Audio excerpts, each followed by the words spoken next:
ಎಲ್ಲರಿಗೂ ನಮಸ್ಕಾರ. ನಾನು ಶ್ರೀರಕ್ಷಾ. ವರಮಹಾಲಕ್ಷ್ಮಿ ಹಬ್ಬದ ಪೂರ್ಣ ಸಿದ್ಧತೆ ಹಾಗೂ 2025 ಆಗಸ್ಟ್ 8 ವರಮಹಾಲಕ್ಷ್ಮಿ ಹಬ್ಬಕ್ಕೆ ಬೇಕಾದ ಮುಖ್ಯವಾದ ಪೂಜಾ ವಸ್ತುಗಳು ಅಥವಾ ಸಾಮಗ್ರಿಗಳ ಪಟ್ಟಿಯನ್ನು ನೋಡೋಣ.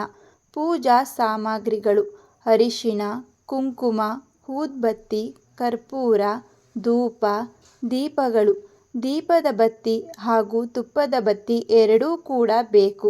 ದೀಪದ ಎಣ್ಣೆ ಅಥವಾ ತುಪ್ಪ, ವೀಳ್ಯದೆಲೆ, ಅಡಿಕೆ, ಸಗಣಿ, ಗಂಜಲ, ಗಂಧ, ಗರಿಕೆಯ ಹುಲ್ಲು, ಗೆಜ್ಜೆ ಬತ್ತಿ ಅಥವಾ ಗೆಜ್ಜೆ ವಸ್ತ್ರ, ಅರಿಶಿಣದ ಕೊಂಬು, ಅಂಗದಾರ, ಅಂಗನೂಲು ಅಥವಾ ದಾರ. ಇದನ್ನು 5 ಎಳೆಯ ದಾರದಲ್ಲಿ ಕಳಶಕ್ಕೆ ಹಾಕಬೇಕಾಗುತ್ತದೆ. ಹೂವು, ಬಾಳೆಹಣ್ಣು, ತೆಂಗಿನಕಾಯಿ, ತಟ್ಟೆಗಳು. ಇದಿಷ್ಟು ಮುಖ್ಯವಾಗಿ ಪೂಜೆಗೆ ಬೇಕಾದಂತಹ ಸಾಮಗ್ರಿಗಳು. ಇನ್ನು ಸುಗಂಧಭರಿತವಾದ ವರಮಹಾಲಕ್ಷ್ಮಿ ದೇವಿಗೆ ಧರಿಸಬಹುದಾದ ಸುಗಂಧಭರಿತವಾದ ಪರಿಮಳಯುಕ್ತವಾದ ಹೂವುಗಳನ್ನು ನೋಡೋಣ. ಮಲ್ಲಿಗೆಯ ಹೂವು, ಗುಲಾಬಿ ಹೂವು, ಕನಕಾಂಬರದ ಹೂವು, ಕಮಲದ ಹೂವು, ಹಾರ, ಮಲ್ಲಿಗೆ ಹಾರ.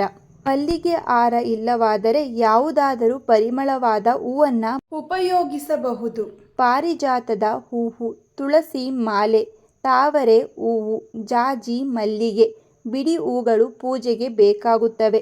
ಗಣಗಲು ಹೂವುಗಳು, ಸಾಮಂತಿಗೆ ಹೂವು. ಇದಿಷ್ಟು ಸುಗಂಧಭರಿತವಾದ ಹೂವುಗಳಾಗಿವೆ. ವರಮಹಾಲಕ್ಷ್ಮಿ ದೇವಿಗೆ ಹುಳಿಯಾದ ರುಚಿಯಾದ ಹಣ್ಣುಗಳೆಂದರೆ ತುಂಬ ಇಷ್ಟ. ಅಮ್ಮನವರಿಗೆ ಪ್ರಿಯವಾದ ಹಣ್ಣುಗಳು: ಬಾಳೆಹಣ್ಣು, ಕೆಂಪು ಸೇಬು, ದ್ರಾಕ್ಷಿ, ಅನಾನಸ್, ದಾಳಿಂಬೆ, ಮುಸುಕಿನ ಜೋಳ, ಮೋಸಂಬಿ ಹಣ್ಣು, ಕಿತ್ತಳೆ ಹಣ್ಣು. ಹಳದಿ ಹಣ್ಣುಗಳಾಗಿರುವುದರಿಂದ ಇದು ತುಂಬ ಲಕ್ಷ್ಮೀದೇವಿಗೆ ಇಷ್ಟವಾದ ಹಣ್ಣುಗಳಾಗಿವೆ. ಡ್ರೈ ಫ್ರೂಟ್ಸ್ಗಳು: ಒಣ ದ್ರಾಕ್ಷಿ, ಗೋಡಂಬಿ, ಬಾದಾಮಿ, ಖರ್ಜೂರ, ಕಲ್ಲು ಸಕ್ಕರೆ.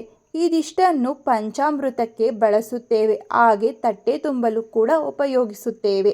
ಲಕ್ಷ್ಮೀದೇವಿಯ ಕಳಸಕ್ಕೆ ಹಾಕುವ ಮುಖ್ಯವಾದ ವಸ್ತುಗಳಿವು: ಅರಿಶಿಣ, ಕುಂಕುಮ, ಕೆಂಪು ಹೂವು, ಬೆಳ್ಳಿ ನಾಣ್ಯ ಇಲ್ಲವಾದರೆ ತಾಮ್ರದ ನಾಣ್ಯ, ಅದು ಇಲ್ಲವಾದರೆ 5 ರೂಪಾಯಿ ನಾಣ್ಯ 1, ಅದು ಗೋಲ್ಡ್ ಕಾಯಿನ್ ಆಗಿರಬೇಕು. ಅಕ್ಷತೆ, ಅಡಿಕೆ ಬೆಟ್ಟ 1, ಗೋಮತಿ ಚಕ್ರ, ಕವಡೆ, ಕಮಲದ ಬೀಜ, ಗೋಡಂಬಿ, ಬಾದಾಮಿ, ದ್ರಾಕ್ಷಿ, ಅರಿಶಿಣದ ಕೊಂಬು, ಕಾಲುಂಗುರ, ಮೂಗುತಿ, ಲಾವಂಚದ ಬೇರು ಸ್ವಲ್ಪ, ಜಾವದ ಪುಡಿ ಸ್ವಲ್ಪ. ಡ್ರೈ ಫ್ರೂಟ್ಸ್ ನಿಮಗೆ ಹಾಕುವ ಪದ್ಧತಿ ಇದ್ದರೆ ಹಾಕಬಹುದು, ಇಲ್ಲವಾದರೆ ಹಾಕುವಂತಿಲ್ಲ. ದೇವಿಯ ಅಲಂಕಾರದ ವಸ್ತುಗಳು: ದೇವಿಗೆ ಮುಖವಾಡ, ಬಾರ್ಡರ್ ಸೀರೆ, ಕಾಟನ್ ಸೀರೆ ಅಥವಾ ರೇಷ್ಮೆ ಸೀರೆ, ಹಸಿರು ಬಳೆ, ತಾಳಿ ಅಥವಾ ಮಾಂಗಲ್ಯ ಇಲ್ಲವಾದರೆ ಅರಿಶಿಣದ ಕೊಂಬನ್ನು ಬಳಸಬಹುದು. ತಾಮ್ರದ ಚೊಂಬು ಅಥವಾ ಬಿಂದಿಗೆ, ಅರಿಶಿಣದ ಕೊಂಬು, ತೆಂಗಿನಕಾಯಿ, ಒಡವೆಗಳು, ಮಾವಿನ ಎಲೆ, ಬೆಳ್ಳಿ ಅಥವಾ ತಾಮ್ರದ ಲಕ್ಷ್ಮೀ ನಾಣ್ಯ ಇಲ್ಲವಾದರೆ 5 ರೂಪಾಯಿ ಗೋಲ್ಡ್ ಕಾಯಿನ್ ನಡೆಯುತ್ತದೆ. ವೀಳ್ಯದೆಲೆ, ಗೆಜ್ಜೆ ವಸ್ತ್ರ, ದಾರ, ಸೀರೆ ಉರಿಯಿಂದ ಮಾಡಿಕೊಂಡಿರುವ ದಾರ, ತುಳಸಿ ಮಾಲೆ, ಹೂವಿನ ಹಾರ, ಬಾಳೆ ಎಲೆ, ಮಣೆ, ವಸ್ತ್ರ ಅಥವಾ ಬಿಳಿ ಪಂಚೆ, ದೀಪಗಳು, ಬಾಳೆ ಕಂಗು, ಮಾವಿನ ಎಲೆ, ಕಬ್ಬಿನ ಜಲ್ಲೆ. ಈ ಇಷ್ಟು ವಸ್ತುಗಳು ಲಕ್ಷ್ಮೀದೇವಿಯ ಅಲಂಕಾರದ ವಸ್ತುಗಳು. ವರಮಹಾಲಕ್ಷ್ಮಿ ದೇವಿಗೆ ಮಡಿಲಕ್ಕಿ ವಸ್ತುಗಳು: ಅರಿಶಿಣ, ಕುಂಕುಮ, ವೀಳ್ಯದೆಲೆ, ಅಡಿಕೆ, ಹೂವು, ಅಕ್ಷತೆ, ಅಕ್ಕಿ, ಬೆಲ್ಲದ ಅಚ್ಚು 1, ಹಸಿರು ಅಥವಾ ಕೆಂಪು ಬಳೆಗಳು 1 ಡಜನ್, ಅರಿಶಿಣದ ಕೊಂಬು 1 ಬ್ಲೌಸ್ ಪೀಸ್, ಹಸಿರು ಅಥವಾ ಕೆಂಪು 1 ಚೆನ್ನಾಗಿರುವ ಬ್ಲೌಸ್ ಪೀಸ್, ಕ್ವಾಲಿಟಿ ಇರುವಂತಹ ಬ್ಲೌಸ್ ಪೀಸ್ ಇರಬೇಕು. 1 ಪೀಸ್ ಅಂಗದಾರ, ಕೊಬ್ಬರಿ ಅರ್ಧ, ಹುರಿಗಡಲೆ, ಕೊಬ್ಬರಿ ಒಳಗಡೆ ಹಾಕುವುದಕ್ಕೆ, ಕೊಬ್ಬರಿ ಒಳಗಡೆ ಡ್ರೈ ಫ್ರೂಟ್ಸ್ ಕೂಡ ಹಾಕ್ಬೋದು. ಬಾಳೆಹಣ್ಣು, ಹಣ್ಣುಗಳು, ಬಾಗಿನದ ಸೆಟ್ಟು.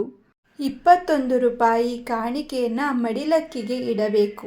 ಇಷ್ಟು ಮುಖ್ಯವಾಗಿ ಮಡಿಲಕ್ಕಿ ವಸ್ತುಗೆ ಬೇಕಾದಂತಹ ಪೂಜಾ ಸಾಮಗ್ರಿಗಳು. ವರಮಹಾಲಕ್ಷ್ಮೀ ದೇವಿಗೆ ನೈವೇದ್ಯ ಇಡಲು ಬೇಕಾದಂತಹ ಪದಾರ್ಥಗಳು: ಹಣ್ಣು, ಹಾಲು, ತುಪ್ಪ, ಸಜ್ಜಿಗೆ, ರಸಾಯನ, ಒಬ್ಬಟ್ಟು, ಚಿತ್ರಾನ್ನ, ಪುಳಿಯೋಗರೆ, ಹುರುಗಡಲೆ, ತಂಬಿಟ್ಟು, ಬೆಲ್ಲದ ಅನ್ನ, ಹೆಸರುಬೇಳೆ, ಕೋಸಂಬರಿ, ಕಡಲೆಕಾಳು ಉಸ್ಲಿ. ವರಮಹಾಲಕ್ಷ್ಮಿ ವ್ರತ ಮಾಡಲು ತಟ್ಟೆ ಜೋಡಿಸಲು ಬೇಕಾದಂತಹ ಪದಾರ್ಥಗಳು: ಮೊದಲಿಗೆ ತಟ್ಟೆ 5 ಅಥವಾ 9 ತರಹದ ಹಣ್ಣುಗಳನ್ನು ಇಟ್ಟುಕೊಳ್ಳಬೇಕು. ಮನೆಯಲ್ಲೇ ತಯಾರಿಸಿದ ನೈವೇದ್ಯಗಳು: ಹೋಳಿಗೆ, ಕಜ್ಜಾಯ, ರವೆ ಉಂಡೆ, ಚಕ್ಕುಲಿ, ನಿಪ್ಪಟ್ಟು, ಕರ್ಜಿಕಾಯಿ, ಬಳೆ, ಮಡಿಲಕ್ಕಿ, ಅರಿಶಿಣ, ಕುಂಕುಮ, ಹೂವು, ಅಕ್ಷತೆ. ಇದಿಷ್ಟು ನೈವೇದ್ಯಗಳಲ್ಲಿ ಯಾವ ನೈವೇದ್ಯ ಬೇಕಾದರೂ ಮಾಡಬಹುದು. ಇಷ್ಟು ನೈವೇದ್ಯ ಮಾಡಲು ಆಗದವರು ಒಂದು ನೈವೇದ್ಯವನ್ನಾದರೂ ಮಾಡಬಹುದು. ಇದಿಷ್ಟನ್ನು ನೀವು ವರಮಹಾಲಕ್ಷ್ಮಿಗೆ ತಟ್ಟೆ ಜೋಡಿಸಲು ಉಪಯೋಗಿಸಬಹುದು.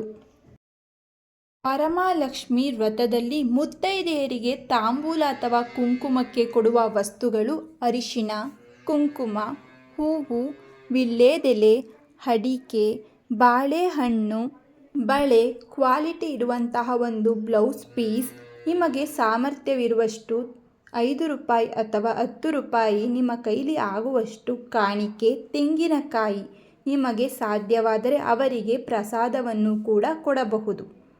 ಈ ಮಾಹಿತಿ ನಿಮಗೆ ಉಪಯೋಗವಾಗಿದೆ ಎಂದು ಭಾವಿಸುತ್ತೇನೆ. ನಿಮಗೆ ಉಪಯೋಗವಾಗಿದ್ದರೆ ಮತ್ತಷ್ಟು ವಿಡಿಯೋಗೆ ನಮ್ಮ ಚಾನಲನ್ನು ಸಬ್ಸ್ಕ್ರೈಬ್ ಮಾಡಿಕೊಳ್ಳಿ. ಮತ್ತೆ ಸಿಗೋಣ ಇನ್ನೊಂದು ವಿಡಿಯೋದಲ್ಲಿ. Thank you for watching.